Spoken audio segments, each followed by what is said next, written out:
پر، اس مادی وجود پر، اس خاکی وجود پر دو چیزوں کا غلبہ ہو سکتا ہے، یا انسان کا غلبہ ہو سکتا ہے یا شیطان کا غلبہ ہو سکتا ہے۔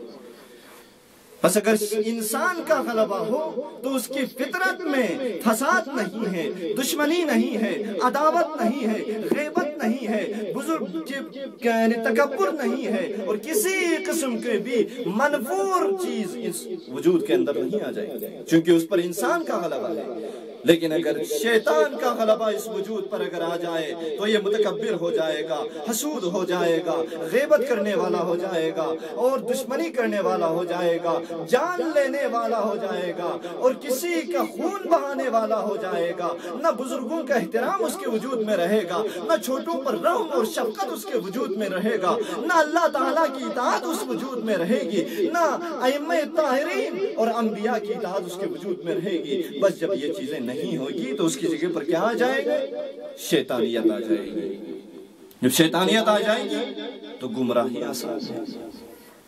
بس اللہ تعالیٰ کے اس فرمان کو ہمیشہ ذہن میں رکھنا چاہیے کہ علم احد الیکم یا بنی آدم اللہ تعبدوا الشیطان انہ لکم عدو مبین وان اعبدونی۔ اطاعت الہی کے لیے ہمیں جانا چاہیے، اطاعت الہی کے راہ میں قدم بڑھانا چاہیے۔